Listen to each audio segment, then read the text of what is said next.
Right. Yes, yes, yes. Okay. We didn't actually agree who was going to pitch in first. But we've invited Zara and Aled and Emma, each of whom are sort of noted historians of medieval Wales and the March, and in Aled's case, noted linguist, and Zara with her expertise on Welsh law, and Emma with her expertise on women in the March. Would one of you like to start first with any sort of thoughts on reflections on the book? I don't know whether you've had a chance to read it. Oh yes. Any thoughts and reflections on the book and David's talk? Well, yes. I can start because I also have a passion for the March, and I was thinking, and also I was watching David's wine glass and thinking I have a passion for that as well. Yeah, I was interested actually in what this also shows about. Well, it's a point that Reese, who was also my supervisor, wouldn't have missed in this case, that this mistaken belief or this tendency to think that the Welsh, by virtue of being Welsh, all stick together, so that when Llewellyn ap Griffith or his grandfather, start making noises for dominance over the whole country and all of that, that automatically other Welsh people, subordinate Welsh rulers, Welsh gentry or whatever, are going to say yes, because we're Welsh and we all stick together. And and certainly we know that's not the case, but it just makes it really very clear, because Howell's whole career is kind of forged by being decidedly not pro Llewellyn, Welsh for the sake of being Welsh, we're all Welsh together, but it is very much not that, and it really stood out for me when I was reading that, and that he's the man. He works for March of Lords, the Mortimers, the Boons, and the King, and is involved, as you were saying, in this sort of passing on of intelligence and passing it on to Maud Mortimer, which I was very, I wrote an article about this, the involvement of the women in this, and that he has very much intelligence that potentially can bring Llewellyn down, and it does ultimately. And it's just very, very clear that there's so much else at play, and the Welsh history is so much more complex than the tendency for not so much academic historians, but this others might romanticize this idea that of the power of Welsh nationalism and the that kind of thing, that we all stick together. But Howell's career is very much runs counter. And of course, I mean, Griffith, when Wynwyn changes sides, and Howell's not the only one, but his career is very, very indicative of that kind of thing. And yes, and indeed, a lot of work that David has done has been to show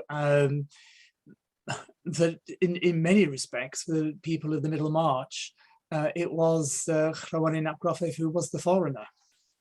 Yeah. And the way in which there was no, although there was a sense of Welsh identity, that did not translate into any sense of a Welsh polity. Yeah. And adherence to rulers from other parts of Wales. Aled, do you have any reflections? Well, first of all, of course, I would like to congratulate David on the publication of his book. The last 18 months or so have been rather a frustrating time for scholars with the difficulties of accessing libraries and so forth. And I also understand that recent years have been rather challenging from a personal point of view for David. It may well be that the very appearance of the book is something of a triumph in itself. We're very glad also, of course, to see Jan here tonight. I'd also like to congratulate University of Wales Press, Gwas Prifysgol Cymru, for its support for the work. Llongyfarchiadau i'r wasg hefyd. These are days of increasing commercial pressures on academic presses, the volume being launched tonight is the type of work it's absolutely vital that the press continues to publish and indeed to prioritize in line with its very raison d'etre. It was very heartening to hear Sion say at the beginning that indeed that David's last volume was one of its recent bestsellers. David has published a trio of books since 2016, and in the review I wrote of David's volume on medieval prowess, I prophesied that its likely reputation would be that of a highly regarded classic work, necessarily resorted to by all those seriously interested in the history and culture of medieval prowess and of medieval Wales in general. And these words indicated my very high regard for his work.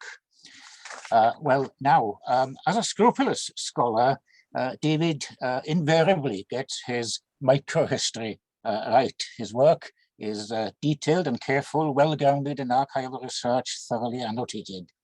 But his work does go well beyond microhistory, and much of it in recent years has contributed to wider historiographical debate. In my review of his 2016 book on prowess, I referred somewhat playfully, I think, to his courteous combativeness. This, I think, is a feature of much of his work. It was a feature of his book on prowess, of his 2019 book on medieval Wales 1050 to 1332, and I suspect from what we've heard tonight of the book that has been launched tonight. David isn't one to kowtow to traditional interpretations and received wisdom where he thinks his historical investigations contradict them. He is indeed, and I think the tenor of what we've heard from him tonight confirms that he is indeed something of a revisionist. Some of his work is perhaps even mildly controversial, but the bland output of the paint drying and conformist school of history that doesn't provoke any degree of controversy is unlikely to offer much either in the way of intellectual stimulation. David's publications during the last 5 years, by interrogating and challenging received perceptions, have certainly provided intellectual stimulation, encouraging more nuanced perceptions, especially of the 13th century in Wales, the century of the Edwardian conquest and its aftermath. Well, now, the volume launched tonight would appear to be more intensely focused than his the last two volumes, being subtitled One Family's History. And coincidentally, two members of the family, which features in the book, also feature in a minor way, en passant, so to speak, in two articles I happen to have in press, one submitted as recently as last week, relating to the Battle of Bryn Glas, which we heard about also from David tonight. Bryn Glas, the battle fought near Pillith in what is now Hadnashire in 1402, where Owen Glyndwr defeated and captured Sir Edmund Mortimer. I cited in my articles Hywel ap Meirig, citing him as the castellan of the Mortimer Castle of Cefn Llys and the adversary of Llywelyn ap Gruffydd, but we've heard tonight from David that there is very much more to him than that. And he also mentioned his descendants, Thomas Clanvow, as we heard from David, one of the prisoners taken by Glyndwr at Bryn Glas, happily for him, unlike Sir Edmund Mortimer, ransomed and released. So I'm very naturally looking forward to reading what David has to say about these two figures. I may, David, at the very least, be adding some footnotes to my articles after reading your book.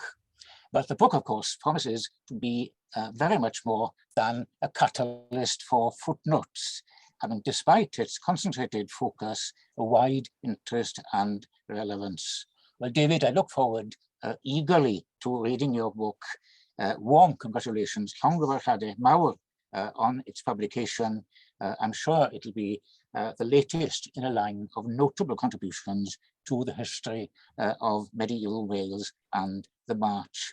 It may well be, as you suggested, the beginning of a new narrative Well, anyway, thank you very much indeed. I look forward very much indeed to reading your book. Thank you.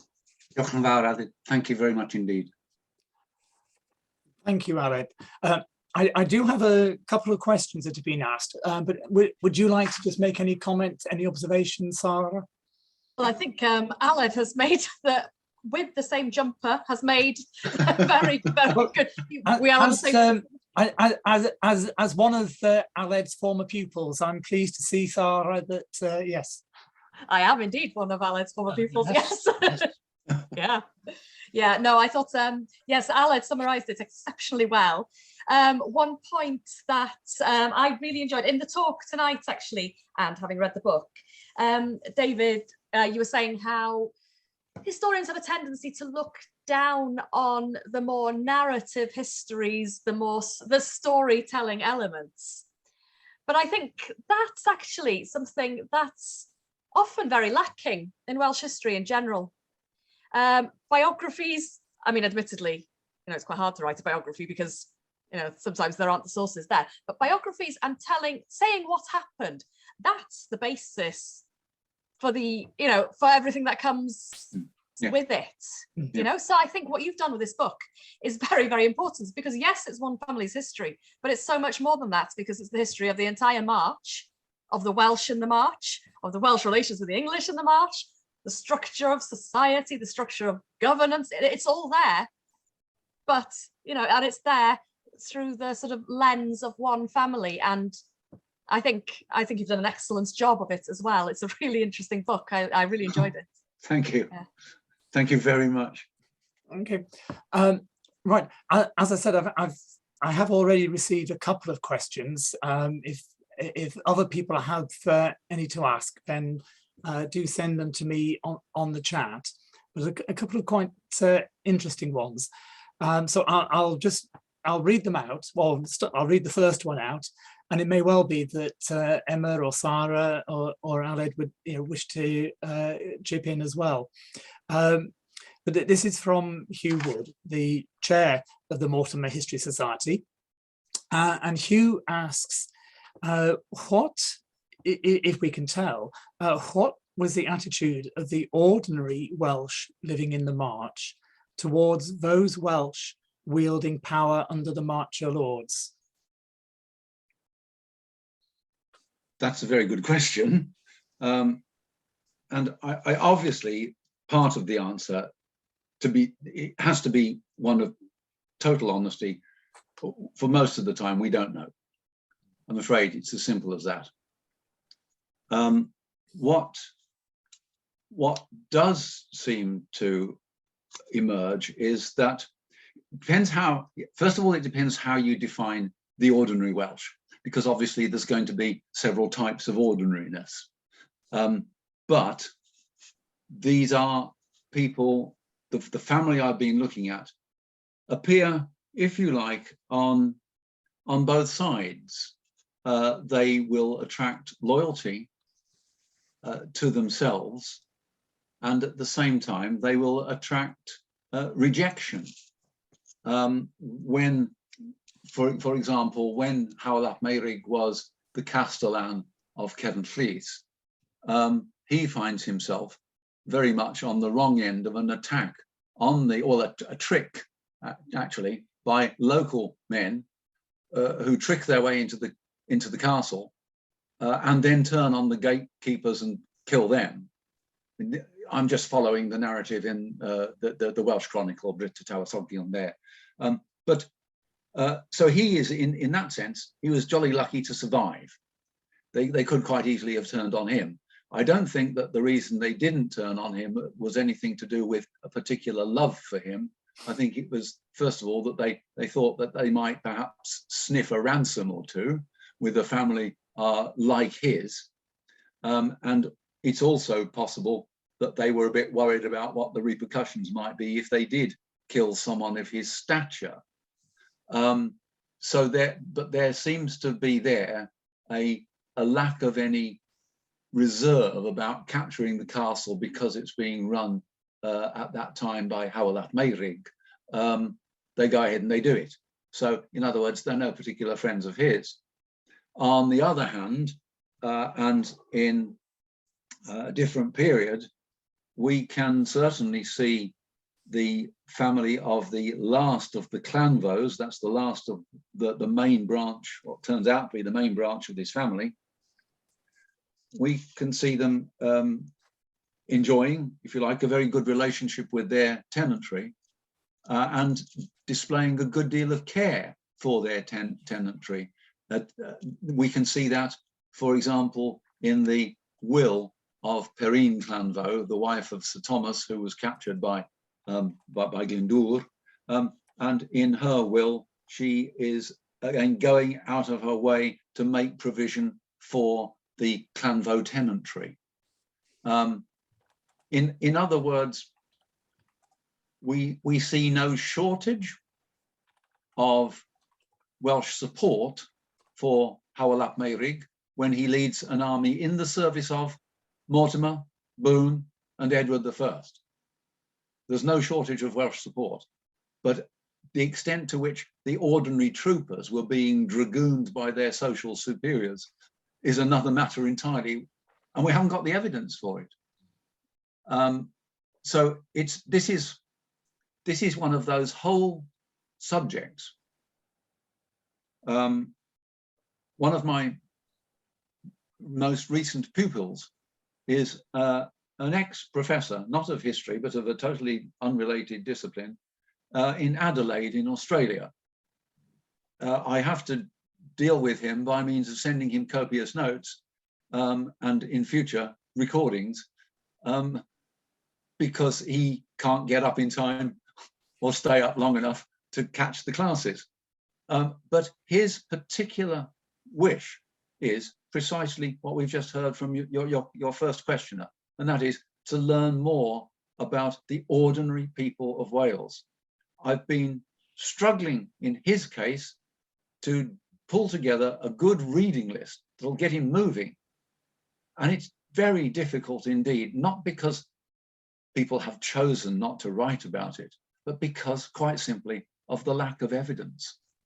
We are, in that respect, I'm afraid, that historians of Wales and the March are in a very different position from historians of England, of what I'll call mainstream England, who do have those sort of materials in local record offices and in the National Archives. They're overrun with them. We've got precious little. And we don't even have the sort of urban records that you get from places like Carnarvon, you know, where you can see at certain times that the courts in Carnarvon are leaving us with a detailed account of what was going on at grassroots level. You can see people fighting in the streets. You know, you can see them trying to develop interesting relationships with each other's wives and so on. You know, you can see all this. You can see reality staring you in the face. But that's an exception. Within Wales, I'm afraid, that kind of detail is singularly lacking. And it's one of the great projects of the future. Eventually, people from a whole host of different disciplines are going to come together and start putting together even tinier needles in even bigger haystacks, and they'll get somewhere eventually. Thank you. Okay. And does anybody else wish to comment on that? I mean, Hugh has a supplementary question, which links to this, which is, you know, and I suspect you've already answered it to some extent, David, which is about, can we contrast the lot of the ordinary Welsh in the 12th and 13th century in the March as against in pure Walia? Yeah, we can. In one sense, we can, because this is where what I'll call the archaeology of the March comes to our aid. And one of the things we have to do, quite simply, is count castles. And we have to look at the density of castles in the March in comparison with the lack of density in most parts of Pura Walia. And that tells us an awful lot. It tells us, I mean, and there is some supplementary record source detail here to add to it. and it tells us that life was more precarious in the March. And I have tried to work out why that is, and particularly in the book Medieval Wales, because the March was all too often used, and I use the word advisedly, it was used by Welsh rulers as a place where they could take the lads to let off steam. And they often let off steam in a particularly lethal fashion. Warfare in the March, casual warfare, outlasted casual warfare in Hwyrhäwaliaeth and in England, both under tighter control, you know, the greater control of the greater king, the princes of Wales and the princes, you know, of the Welsh territories, as opposed to the tighter control exercised by royal government in England. The greater degree of administrative mess that you find in the March leads to a greater opportunity for warfare to continue. And in a sense, in a Welsh context, that warfare was necessary in order to please new allies. Well, what shall we do after we've formed an alliance? Well, we go for a rampage in the March. That becomes normal. That's a thing that we see very often. And it's this business of how you get people increasingly to obey a growing structure emanating from Hwyrhäwaliaeth of governmental control. You let them do that, and it's a bit like break time at schools. You let them out to run around and kick holes in each other. In this case, they don't stop at kicking holes in each other, they cut them. So there's a function in the March for violence. Thanks, David. I think Susan would like to make a comment. Yes, just a small comment, but what I'm dealing with are actually 100 records, and each one is being given an English introduction, and that is what TNA is very keen on at the moment, that may be the future way of editing records. But the thing that has struck me is that the majority of them are financial accounts, and therefore very full of detail. Every detail you can imagine is in them. But I've been very struck at the number of Welshmen who have, as described, entered the King's peace. Yes. In other words, yes, pardoned for anything they've done before and changed sides. And this is where one does find a very considerable number. And it will be a source that isn't available anywhere else. Yes. Yes. Even when looking for David ap Griffith in Snowdonia, when there was a big hunt on for him after Llywelyn had been killed, then I found one of my predecessors had developed ill health, and one item was repeated 7 times, and I thought that can't be the case. So I went back to the facsimile of the original document, and of course it wasn't the case. But in fact, most of the people who searched Snowdonia were groups of Welshmen. Yes. So it's very interesting to see how often they were involved, and involved in quite responsible positions. So it supports what you've been saying. These things are not known, but they need to be known, and will be known once the information is available. Absolutely. I mean, we can, Yes. in the case of, for example, hunting for David. Yes. We can see detachments going out, and we can see who the leaders are. Yes. And very often we're not surprised, because we know that those people were either, for example, Powisian bosses who got old scores to settle with a leader from Gwynedd, you know, or else they were people disaffected from within Gwynedd, and we know plenty. but what we don't know is the nature of their teams. And sometimes I suspect in the records that you're using now, Yes. we may be getting a glimpse of the members of the Yes. team, which will be Yes. absolutely invaluable. Because in many cases they're described as friends of the leader. Yeah. Yes. And so they must be Welshmen. Friends and family. Yes. Okay. Yes. Yes. Right. Thanks for that insight, Susan. I want to just move us on to another question, David, because I'm conscious it's coming up to 9 o'clock. Of course. And yeah, we said we'd finish about now, although obviously if people are happy to carry on longer, we can do so. Philip, I said I've got 2 hours to go. Come on. We'd better ask Jan to fill up the gap. I know what her response will be, so please don't. But I would just, I want to just ask, because I think this question is quite important. So I just want to get this question in, though, Okay. just before 9 o'clock. Though, as I said, Okay. if people want to stay on, I'm sure people will be happy to carry on discussing. And I'll just mention that Sarah has had to turn her camera off. She's still listening, but she's had to put the boys to bed. Okay. There are things that you've got to do, yes. Right, this is quite a long question, so I'll read it out. It's from Connor Williams, who is a doctoral researcher at Nottingham University. Right.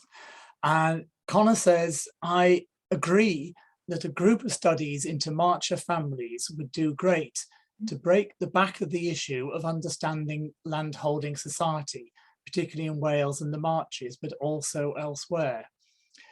I was wondering whether David had discovered any other interesting individuals and families worthy of study. I, for one, would like to know more about the Burley family of Herefordshire, who appear prominently in the later 14th century amongst the affinities of the King, Prince of Wales and Duke of Lancaster. Yes, the Burleys are very, very interesting. And they were occasionally mixed up with the family that being described in the book. So yes, that's something that would be very interesting. I think that in the present context, what I would suggest is that if Connor could get in touch with me by email, I will then talk to him in some detail about families who would be really worthy of being looked at very closely. I think what we've got to do is start with a very broad, I'll establish some ground rules here. I think what we've got to do is start off with a very broad remit, because there are names that I could mention that would, in effect, I know, they would simply add to the strength of the arguments put forward in the present book. And in a sense, that should happen, yes, just to demonstrate that what's happening here is not a sort of flash in the pan. But it's also got to be balanced by studying families of a different stamp altogether, and people who are therefore not committed to the sort of tendencies that we see amongst the descendants of Hywel ap Meirig, so that we've got a balanced picture. And we can do that either by taking families at random. That's going to take some time because we will not know exactly where their lineages lead. So we've got to have people that we know have got a sort of continuity over 100 or 200 years in the way that this particular family has. But the sort of names that strike me immediately are the names in the 13th century of someone like Einion Sais, in the lordship of Brycheiniog, of course, whose descendant ultimately is Dafydd Gam, the great opponent of Glyndŵr. We need to know about families like that and to have them written up with the same kind of respect that the supporters of Glyndŵr have received in the historiography. I am having a little bit of a dig at Rhys Davies there as well, because he wrote that fantastic article on and merged it into the book on the squirearchy, the Welsh squirearchy in the age of Glyndŵr. But with Rhys, there was always a tendency to let you think that he'd covered both sides, but in the end, you knew that one of them was going to predominate in the story that you took away from the work, in the narrative that you took away. And in Rhys's case, that was, of course, I can only describe it as his love for Glyndŵr and for Glyndŵr's men and women. You know, it was something that was precious to Rhys Davies. It was part of his background, it was part of his upbringing, it was part of his interest throughout his career, and you knew where things were going to lead. That's fine. That's produced something magnificent that will endure for generations. But we need the corrective. That's all. And so, yes, if I get the chance to write to Connor, I reckon I can just suggest one or two interesting ways forward there. Start it at the level of, if you like, theory, and move towards specific cases as we go. Excuse me, sorry, my voice is going. Emma, I mean, do you have any thoughts on other families in the March that you would like to see studied?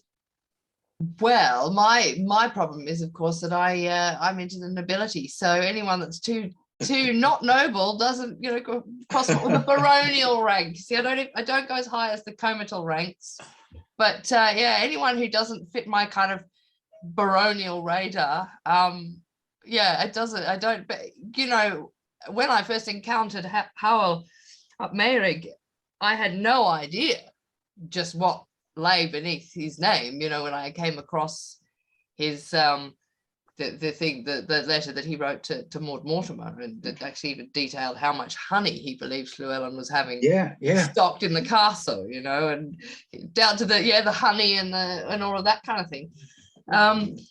And so clearly I miss a trick by being aristocrat obsessed.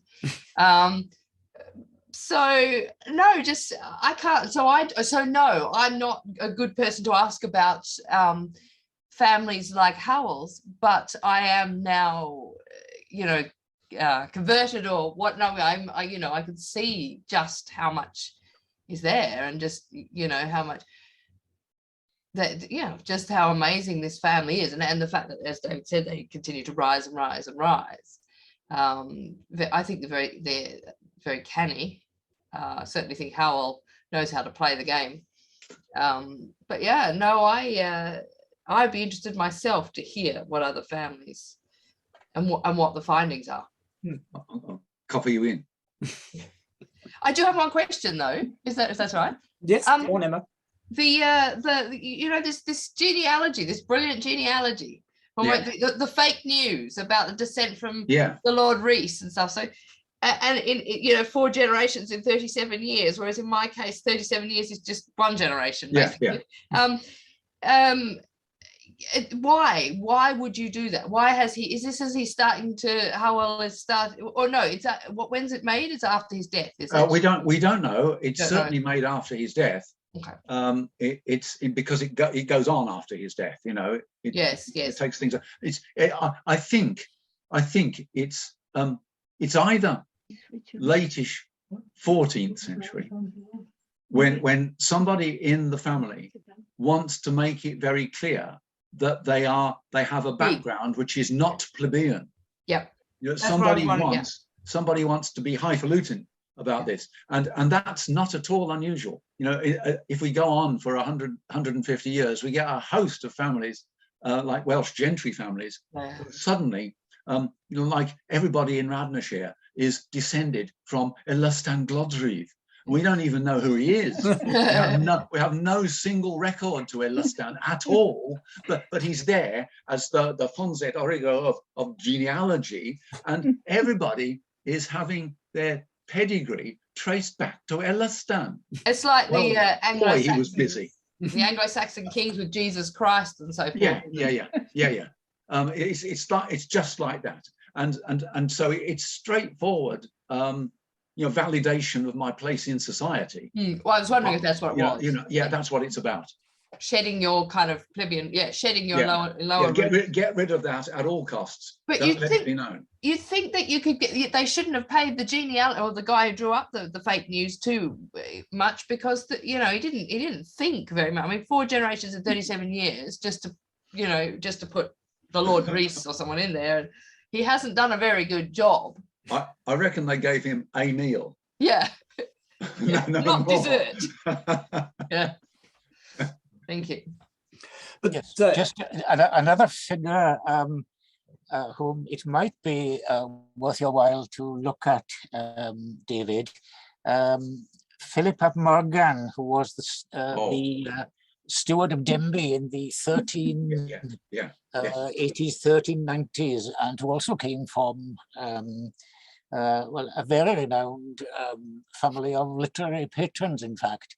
But I think he's a figure that you could well look at. I think he was Stewart of Usk before he was Stewart of Indeed. Denbigh. Yes. No, he's definitely going to be a good case, I think, for study, and a study which will entail some slightly different evidence. Yes, I think that's the important thing, that we can look at him in a slightly different light. And so, if we can find a group of people who are worthy in their own careers and their own progeny, if they're worthy of study, then also if we can try wherever possible to bring in some other forms of evidence. There's no poetry, for example, for the family in this book. Can you get that?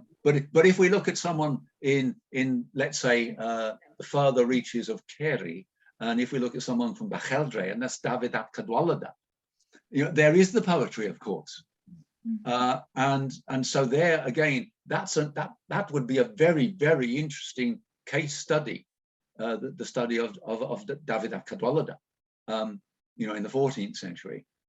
We can trace the family back and forth, and we can use the poetry as well as the record sources. And there, I think we've got a very interesting little case. yes.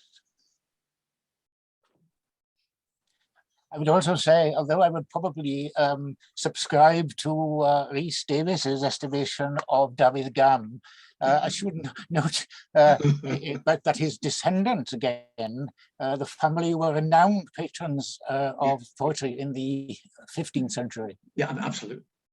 Absolutely. He's got to be there. Yes. Yes. He's got to be there from all points of view. And I would say that family ought to really to be the next in line. They will be interesting, but then we've got to cast the net widely, and ideally, I don't see it happening, but ideally, we could have a team of people working on this with something like a 3 or 4 year remit, and they would produce a host of family stories of very different experiences, very different traditions, and to put that all together in whatever form, whether it's a series of articles in a journal or whether it's in a book, but that would give us the sort of portrait of families of the March in particular, but not exclusively the March, that would be very valuable in a prosopographic sense. It would introduce us and put people first.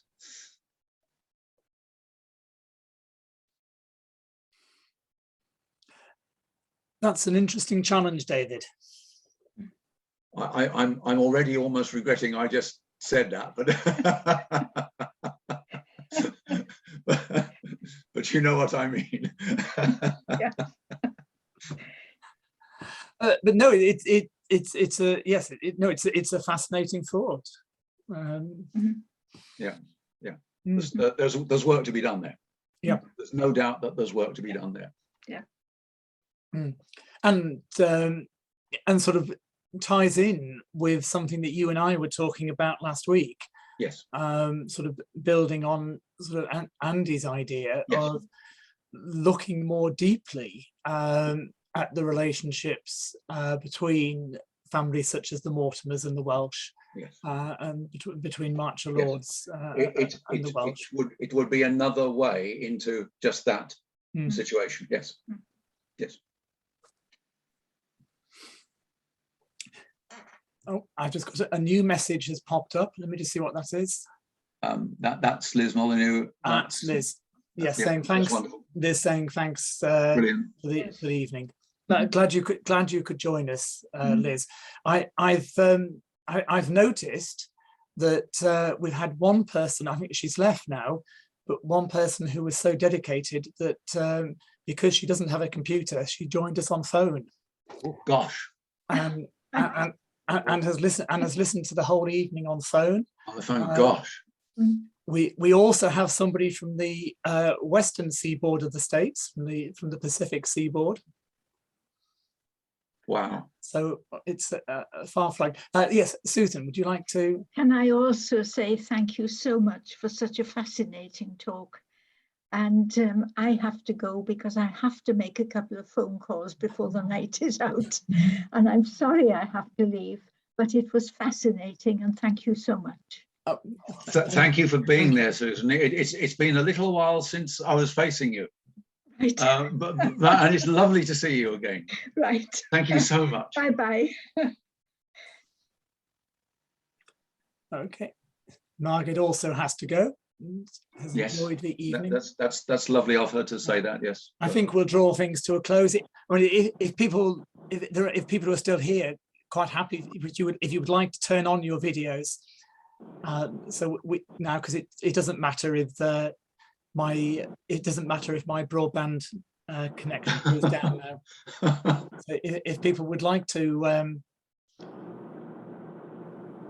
turn their videos on. Right, yeah. Can you see Connor, David? I can. I'm just. Am I? Do you want to just unmute Connor?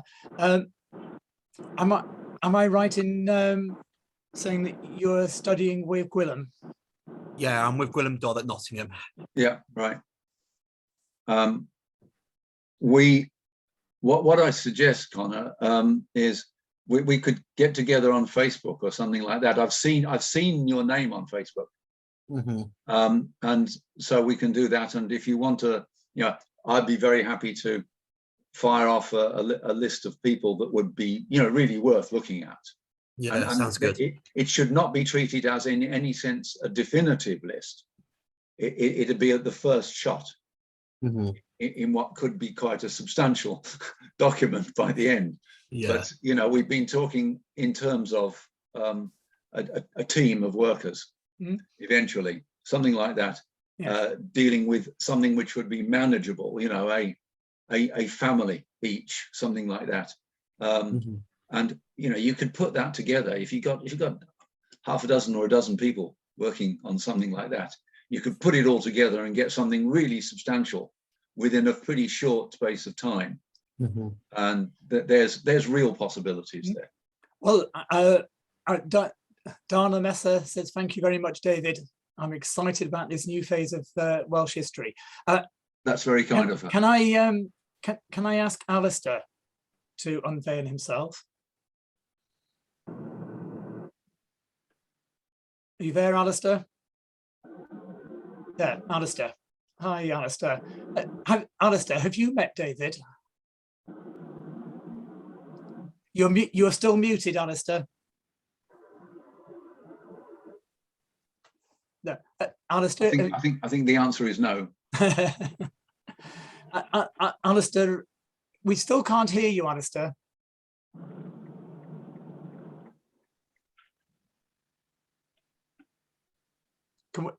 Can you hear us? Right, but I can't hear you. I have to leave now. Thank you very much indeed for a fantastic evening, and congratulations once again, David. Oh, thank you so much, Aled. It's been lovely having you there. It's fantastic. Thank you. Thank you, Aled. Thank you. Goodbye. Goodbye. No, I just, the reason, David, why I asked Alistair to unveil himself was that Alistair completed his doctoral thesis at Glasgow, wasn't it, Alistair? Was it Glasgow? Hi there. Is that better? Yes, I can hear you now. Ah, fantastic. I'm very sorry about that. No, I haven't met Dr. David Stephenson before. I haven't had the pleasure. And thank you very much for that. Fantastic. Right. But Alistair completed his doctoral thesis on the Lord Edward as a marcher lord. That's right, isn't it, Alistair? Yeah, so I completed a PhD fairly recently at St Andrews with Michael Brown, looking at the marcher lords in the 13th century and the interplay between themselves and figures like Lord Edward, Lord Edmund, and of course, obviously Henry III. What you said about Welsh figures was fascinating. There are a few that definitely obvious names that spring to mind. They're like, I couldn't get out of my head reading recently Jenny Benham's book on peacemaking, and there's a great deal is made of utilising, for want of a better word, or exploiting the talents and the local knowledge of Welsh people. Treherne ap Hywel, William Gorwareth, who later becomes Castellan, I think, of Carmarthen and Cardigan Castles, Lord Edward. To what extent those people can be seen as opportunists? I think someone would say they might be being opportunistic, but it makes sense, doesn't it, if you're a marcher lord or even a royal prince to seek to exploit the talents of local people for your own ends. And of course, it's a two-way street that those people would seek reward for service to the marcher lords and to the crown. And I'm just wondering, because obviously that's the 13th century, I'm just wondering how typical that is, and whether or not the individual that you were mentioning, Hywel Morrig, served the crown in that capacity early on, or whether, as you've mentioned, it's a steady and a slow progress, and whether there are others like him. Well, I think that the answer to the question of are there others like him is yes, there are, because interestingly enough, so many of the figures you've just mentioned are roughly contemporary. Yes. People like Gwilym ap Gorwareth. He's on the other side of Wales, but he's performing in the same way. And the interesting thing is that the really profoundly interesting thing is that it may start with the concept of the marcher lord influencing and using the Welshman. But as soon as that begins to develop a little bit of traction, then the influence and the use becomes a two-way process. It cannot be anything other than that, because as soon as the Welshman is used, he becomes necessary. And as soon as he becomes necessary, he has a kind of power. He has a kind of leverage. And we can see that with the way that someone like Gwilym ap Gorwareth functions in the relationship with the Fitzmartin lords. Exactly, yes, exactly. It's wonderful the way that you can see it happening until effectively he's discussed as though he's on a par with them. Yes, absolutely. I mean, included alongside Nicholas Fitzmartin's, isn't it? Camais. And that's it is absolutely fascinating. And you're absolutely right to say that they are roughly contemporary. It's just I'm wondering as well the combination of parachuting in, for want of a better phrase, other councillors, royal councillors, likes of Sir Robert Wallerand, Nicholas de Mullis, Wallerand, Teutonicus, Wallerand the German, that they are operating alongside these officials and being afforded the same opportunities, and in many ways, it seems to me that are being treated in not in similar ways, but in exactly the same way. Could I say, despite the fact that they are not seen as English or Anglo-Norman, which is, I think, absolutely fascinating and cuts across those. They do integrate. Divides. They do integrate very, very well. I mean, someone like Wallerand, Teutonicus.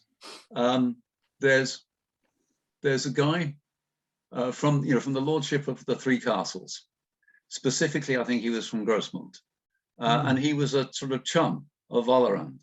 And do you know his son was given the name Volerand ab Adam? Right. Okay. So he's nicked Yeah. he's nicked the man who was parachuted in. He's nicked his name. I mean, that can only indicate a very close relationship. Of course, absolutely. One would have thought that to have named one's son, presumably one's heir, after an official, after an individual. Yeah. I mean, that really, in a nutshell, kind of paints it. You see exactly what's going on there. Yeah. I mean, absolutely, it must be the case. I don't wish to monopolise your time at all, but thank you very much indeed for fascinating paper. I've ordered my copy, and I will be reading it. Yes. Oh, thank you on both counts. And Jane, who has left us, has left us with the message that she will now buy the book. Right. Good. But I think, David, we've just recruited another member of your embryonic team. That's good. Alistair. That's even better. Yep, that's great. And Connor. So I hope so. We've got 2 members of your team. Yeah. Well, it's running pretty well at the moment. So, I mean, give it another couple of days. And well, and Emma sounded quite interested. Well, I mean, she's obviously a total loose end these days. Yeah. I've got nothing to do with my time.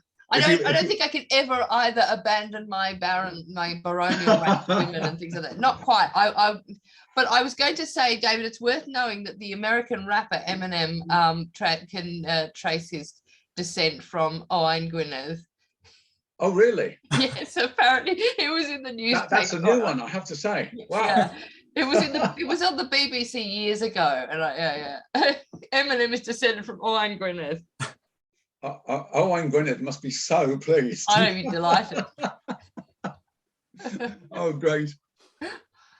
Okay, well, but look. If that reminds me that in the sort of Leicester area, there's a home care service called Mortimer Care Services, which sort of just brings to my mind thoughts of what Roger Mortimer would have been like as a carer. Yeah. Well, I guess you've got to say that, I mean, it depends which Roger you're talking about, but the one who died in 1282 certainly looked after Edward I.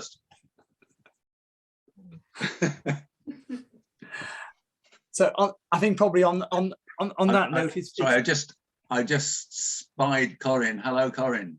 Hello, David. I haven't seen you on the little sort of postage stamp size things. I hadn't seen you, but now I have. So it's lovely to see you. It's lovely to see you. I really enjoyed that, and I really feel I ought to be getting the book now, shouldn't I? Oh, you really? Oh, good Lord, you really yeah. should. You know, I should do. Or if nothing, I can buy it for Janet if she hasn't already bought it, because I don't think she's here, because she sees you anyway, you see, doesn't she? Yeah. Whereas we're stuck in the wilds. So you do that. Keep it quiet. Meanwhile, I'll encourage her to buy one for you. Perfect. There we go. Oh dear. Remember, anyway. Remember your discount code, Mortimer 20. Well, I've written it down. Mortimer 20. Okay. Yeah, thank you. No, it's really interesting, and glad to know that Jan's all right too. Really, and really good to see you. Right. Yeah. Thank you. And I've just got one saying "well done, Tide." So there you are. I'm okay. Right, shall we draw things to a close? I think we probably should. Once again, Philip, thank you. It's a pleasure. Very, very sincerely and very deeply, thank you. Yeah, well, applause, I think. Right, yeah. Let's hear it for Philip. Seriously. Oh, okay. Thank you, Derek. It's been a pleasure. And the kettle would be good. And then there's also the prospect of opening another bottle. Yeah, I was going to say, open another bottle. Come on. Bottle. You know, I always do what you say, Emma. Yeah, I'll do that. Are the boys asleep, Sarah? I've got an empty glass. No, they're in bed. I'll be there, Jen. Yes. Okay, are we going to stop now? Emma, I've got to write to you soon. Yes, you do. I'm sorry. Apologies. I'm sorry. But it's all right. Jan's waving an empty wine glass, so I'm coming around. What can I do? Yeah, exactly. Okay. Right. Thanks very okay. much, David. We're going to Thanks- stop, guys. And Once thanks to again. everyone. Thanks to everyone. Nice to meet you. Thank you. Bye-bye. Bye. Bye-bye. Thanks, mate. I think that was a good session, David.